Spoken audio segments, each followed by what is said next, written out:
morning. Today, millions of Americans can take heart.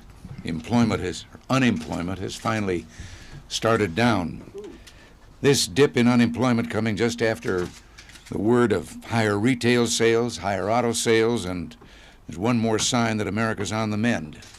Confidence is returning, and with reason, and while we may see some ups and downs on the way to recovery, we're on the move now, and that's our best hope for more productive, lasting jobs. According to our own very cautious forecasts, economic recovery will create more than 4.5 million new jobs by the end of 1984. If the Congress cooperates, if it holds the line on spending, we can enjoy strong, sustained growth without triggering a return to the double-digit inflation and soaring interest rates that caused unemployment to rise and nearly destroyed our economy. Chris? Mr. President, Labor Department officials point out that there was a big seasonal adjustment in January, and also, of course, the military was included in the employment figures for the first time in January. Don't both of those factors exaggerate the improvement in the January unemployment? No, because, Chris, first of all, the figures that they give are the seasonally adjusted.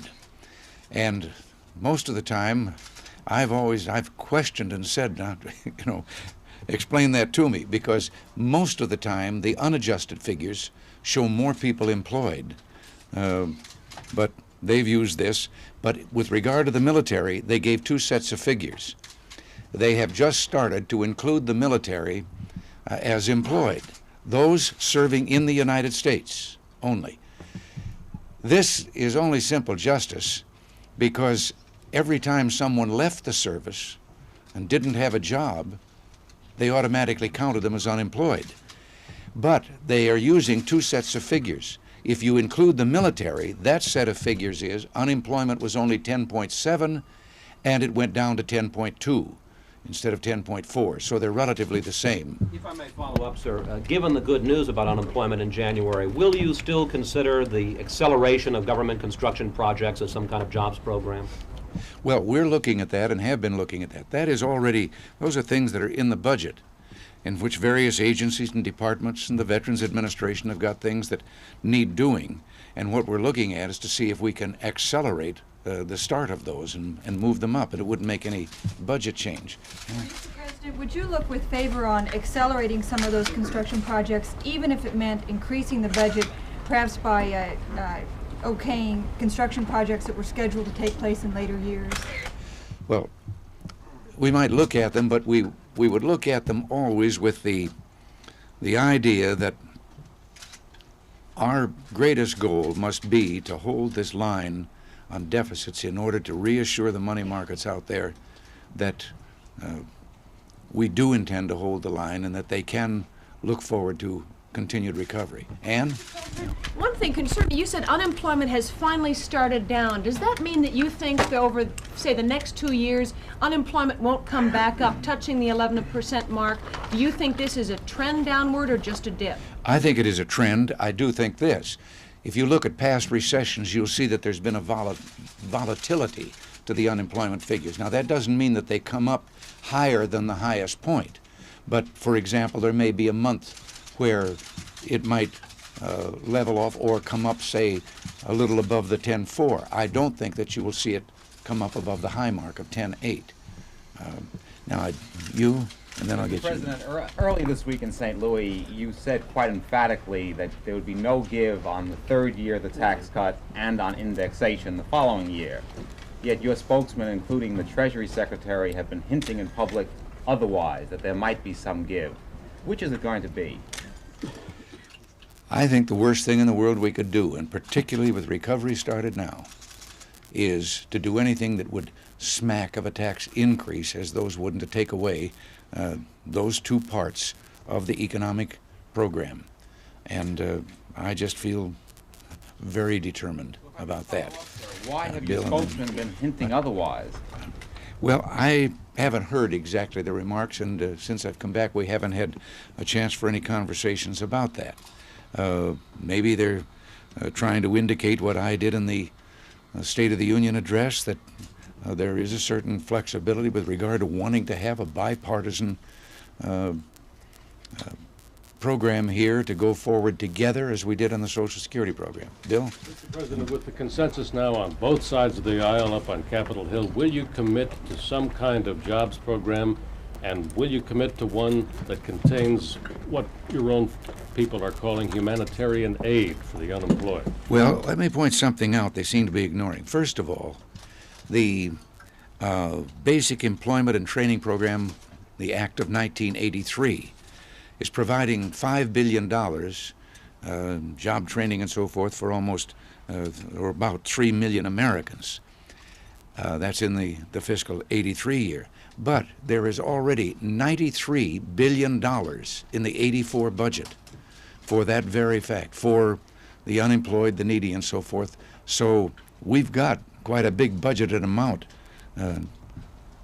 in this, and programs and ideas aimed at job training to meet this structural problem, because there are many unemployed people who will not be going back to the same jobs they had. Those jobs will no longer exist, and we're prepared to do something about that. Sir, if I may follow up, there's a great deal of pressure from both Republicans and Democrats to do something visible and to do it soon, beyond what's already in your budget proposal. Will you? Well, they were talking about that before they'd seen what was in the budget proposal. Still talking. I had an argument the other day with someone who was talking about the very things that I was finally able, when I got a word in, to say it's in the budget already. And we're certainly going to listen to what is suggested in relation to what is already proposed. And as I say, we want to go forward in a bipartisan manner. Mr. President, on humanitarian aid, do you intend to provide any help at all for those people who have no food or not enough of it, and those people who have no homes? We certainly are doing everything that we can in that regard, and there are programs that have been in place over the years for that very problem. Those people are automatically eligible for the programs that are in place. And we intend to continue that. Nothing new at all. No. Mr. President, could you give us your own reaction to the half-dozen incidents that have occurred between our Marines and the Israelis in Lebanon? And could you also respond to this growing feeling that the Marines are in there for a longer stay than we initially thought? Some people are now talking about the possibility that the Marines may be there for another year. I can't set any time limit on it. We're trying to expedite the departure from Lebanon of all the foreign forces in there. These incidents are the type of thing that can happen, and the best answer to them is for the Israelis, the Syrians, and what remnants of the PLO there are to go back beyond their own borders. The multinational forces were put in there at the request of the Lebanese government while they tried to establish stability in their own country, and this is evidence of it. The fact that where the multinational forces are carrying out their purpose, these repeated efforts to go through their lines and do what has been agreed that they will not do. And I think our forces are behaving very well. Sam? Sir, I'd like to follow up on that. Did the Marine captain do the right thing? Were the Israelis trying to penetrate a place where they should not have? And I guess more importantly, do we now have assurances from Israel that it won't happen again? We do have such assurances, and I must say that, yes, the same unit and the same commander had tried 3 times at this same point. And in my view, the Marine officer did the only thing that he could do. Mr. President, can you tell us, with the trucking strike having increased violence, whether you agree with Senator McClure, who now wants to repeal the user fees that would go into effect in '84 and '85 and that have upset the independent truckers? Would you support that, or would you let Congress repeal those user fees? I have to say that to allow a very tiny percentage of the truckers, the trucking union is opposed to what they're doing. About 80% of the independent truckers are not observing this strike. Some of them have been intimidated and frightened off the road, and you can understand that with the violence that's taken place. But to let a small percentage of any group of people in our country, by the use of murder and violence of the kind that they've used, change the laws of this country would be the worst precedent that we could set. How could there be any law and order from then on. No, I have authorized the Justice Department to have the FBI cooperate with local authorities in trying to put an end to this violence. But we have always had a policy with regard to the user fee concept which governs most of our transportation, gasoline taxes and so forth, that there has been a proportionately higher tax for the trucks, commercial trucks, based on the very fact that they not only make a greater use and a commercial use than does the passenger automobile, they also represent a greater wear and tear on the highways. Now, the taxes originally proposed were sizably reduced before the bill was passed. And these taxes, over and above the fuel tax, are being phased in, as you pointed out, over the next couple of years. And actually, I think that it is proportionately fair that those taxes be paid. And like any other business tax, they have the opportunity to pass them on to the customer, which is what happens with business taxes. A business can't pay taxes. It's a cost of production.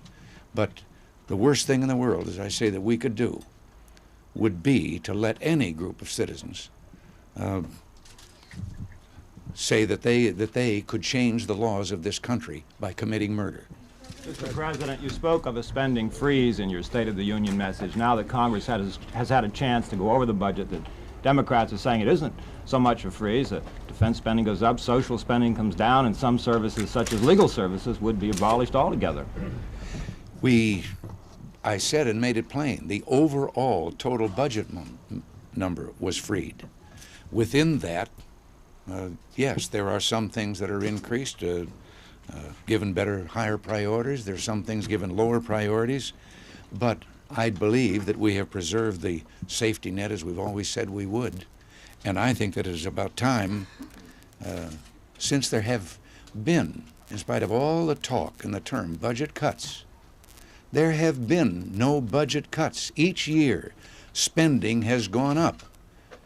And what we have cut are the projected budgets that were left for the next 5 years by the previous administration. And incidentally, with regard to defense going up, it might be well to point out that the increase in defense spending, we have more than cut in half the increase over the projected Carter defense budget. Much more than half has been cut, and the increase since we've been here has only been about $3 billion a year over what he himself had proposed then. And he was down, in his spending, he was down to 5% of gross national product for defense spending. In the 1960s, defense spending was 10% of gross national product. It was 8% in the 1970s. And by 1979, it brought it down to 5%, and we are holding it to 7%.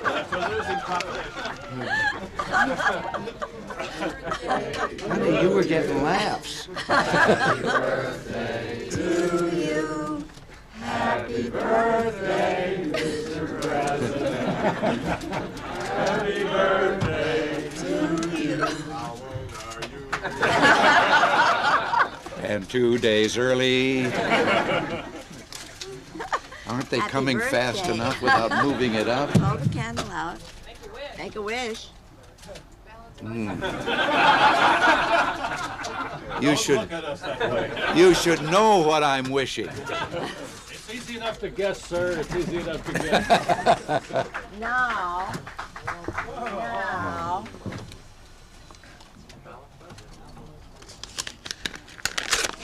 See, you don't have to share that little one. Look what's there. It's from Tip O'Neill. It's got football bladders in it, blown up. They No, it's explode. not. It's from me. No, I said the cake. Read it for us, Mr. President. Well, it says, I love you, and it says, what more can I say? Happy birthday. And then it says, guess who? But she already just gave it away. Well, thank you very much. Oh, that's all right. What were you saying before? You want to finish your statement about unemployment? I think this ends the question. I have to make the first cut. And make a wish. Make a wish? Again, a wish? Any wish you can tell us, Mr. President? Keep the mic back. You can't tell what you wish because then it won't come true. And you have to take the first piece. I have to take the first piece. I'll spoil my lunch. You have to take the first piece. I'd have cut it smaller if I'd have known that.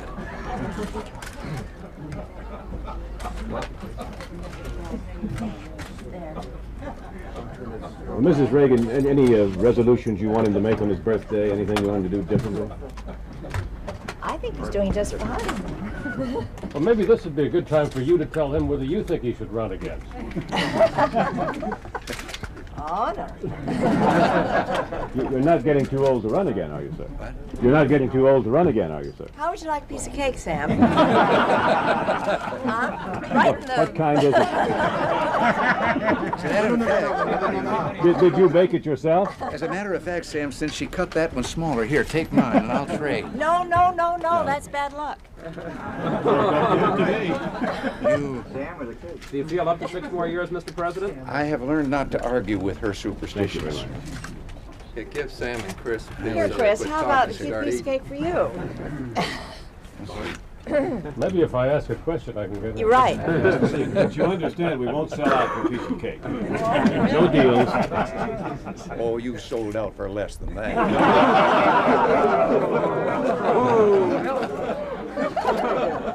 If I had to come back, I would not bid.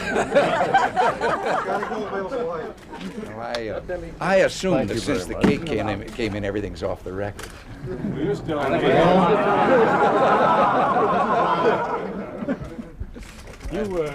we won't tell See these microphones, Mr. President, as far as we know, they're still on. I thought you were giving them to me.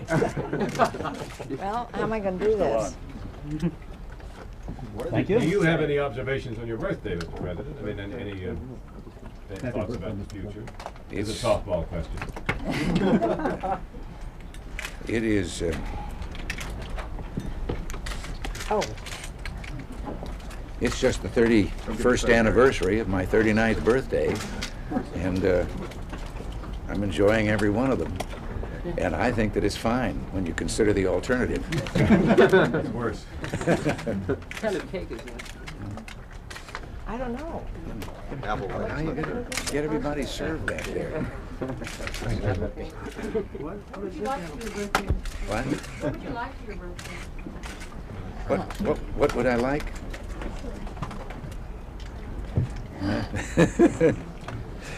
You can tell us. We'll never tell anybody. Just between us. That's what I'd like, is a trip to the ranch, really. That's what you're asking. What would I like? No. But, no, I could like a lot of things. I could wish for nothing, but I can't tell you what I wish for because then it won't come true. Nancy told me it wouldn't. You've seen her about the cake. I don't know how I'm going to get back there. You've got another meeting. Oh, Lord. Let him finish his cake. You should eat the cake. Oh, Bernie, that was bad, Bernie. Was that bad? That's bad, Bernie. You missed it, maybe? Yes. Okay, take two. They want to talk about the Russians. I've got another speech to make. So you can have that. Bye. Thank you very Well, now, what much. were you talking How about? about a kiss?